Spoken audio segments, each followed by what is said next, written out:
Bien, vamos a hacer hoy día el análisis de un experimento, el experimento de Rutherford, con la intención de que se comprenda cómo se deducen las cosas. A inicios del siglo XX se conocía que había tres tipos de radioactividad o tres tipos de rayos: rayos alfa, beta y gamma. Estos interactuaban diferente con el campo magnético. El campo magnético desviaba a las partículas alfa en un sentido, a las beta en un sentido opuesto, y las gamma seguían en línea recta. La diferencia de la curvatura de las trayectorias de alfa y beta se debe a la masa. Las partículas alfa tienen algo así como 8000 veces la masa del electrón, por eso se desvían poco. Fue precisamente Rutherford que usó los rayos alfa para irradiar una lámina de oro. Este es un esquema del experimento de Rutherford. Tenemos aquí la fuente.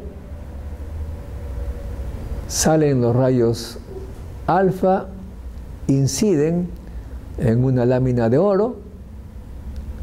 Alrededor de esta lámina se coloca un detector sensible a la posición, que puede ser una placa fotográfica, y las partículas alfa van a dejar su huella a lo largo de esta placa, por lo tanto definiendo el ángulo con el que salen dispersados las partículas alfa. ¿Cuál era la hipótesis antes del experimento? Bueno, había la famosa tesis de Thomson, que decía que la materia está compuesta de una especie de budín, o sea, una cosa compacta, de modo que se esperaba que las partículas alfa iban a ser frenadas por la plaquita de oro, la lámina de oro, y si es que la lámina de oro tenía mucho espesor, no iba a salir nada al otro lado. Claro, se escogió una lámina muy delgada y se esperaba que las partículas alfa iban a atravesar la lámina de oro, perder energía en el camino y salir con mucho menor energía cinética, porque la idea era de que la masa era compacta. ¿De acuerdo? Esa era la idea. La gran sorpresa de Rutherford y sus colaboradores fue que la gran mayoría de partículas alfa pasaban de frente y unas pocas eran desviadas y unas muy pocas regresaban, rebotaban, pero rebotaban con una energía cinética similar, del mismo orden de magnitud que la inicial. O sea que era como si que habían rebotado contra algo muy pesado, muy pesado. ¿Qué puede pensar un físico, un científico que ve que lanzando partículas contra un muro, una pared, vamos a poner en este caso, voy a lanzar partículas, balas pequeñísimas contra la pared, y todas ellas, o casi todas ellas, pasan a través de la pared sin que sean sentidas siquiera? Ese es el gran problema. ¿Cómo? ¿Qué significa eso? Y que una que otra partícula rebota.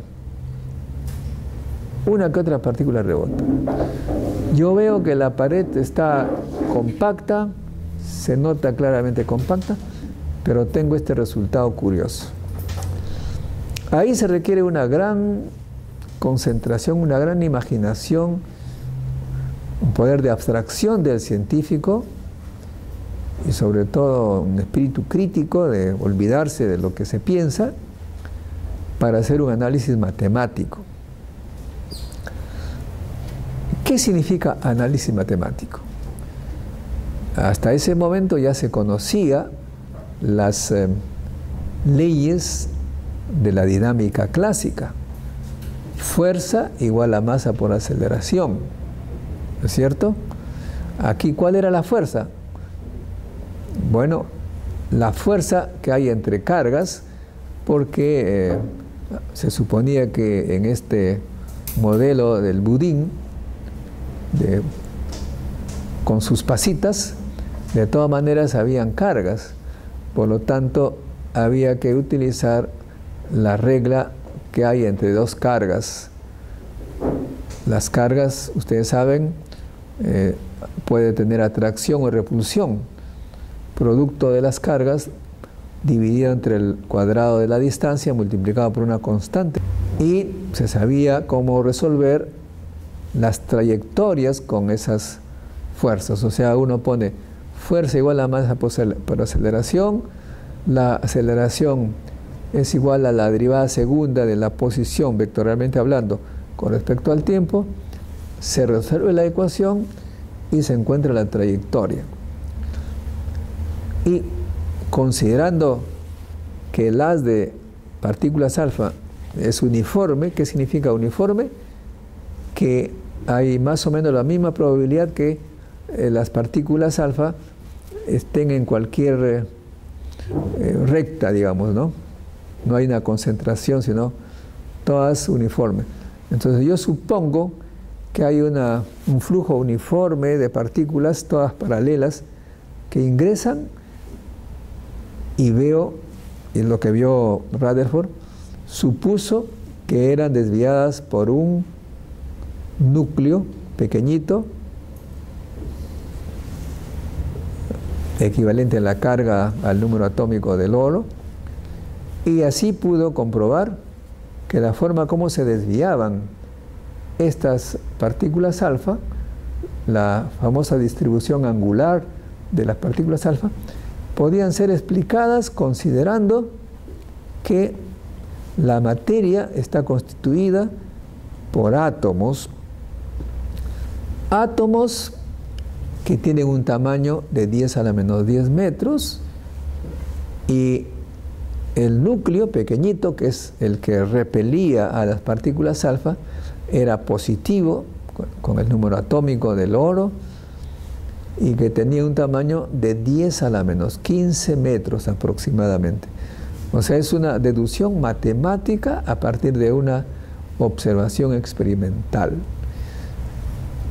De allí es que sale el modelo atómico de Rutherford, que considera al átomo como un núcleo cargado positivamente en el centro de 10 a la menos 15 metros, con los electrones livianos que giran alrededor, haciendo un radio de 10 a la menos 10 metros.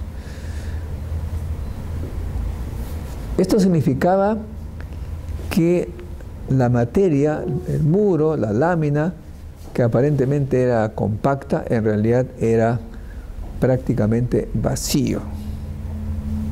Eso es, entonces, el inicio de la física de partículas moderna, la física nuclear, que utilizaba a la radiación para estudiar cómo estaba constituida la materia.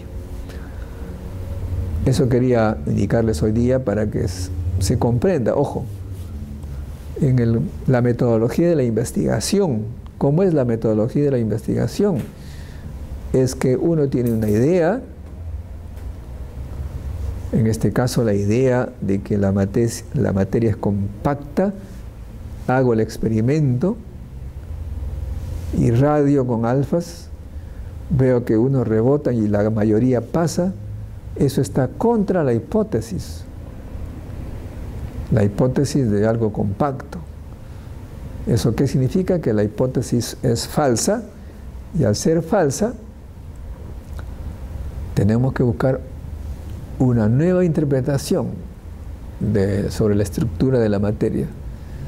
Y esa es la que va a prevalecer después hasta que haya un nuevo experimento que contradiga la hipótesis que ha prevalecido después del experimento.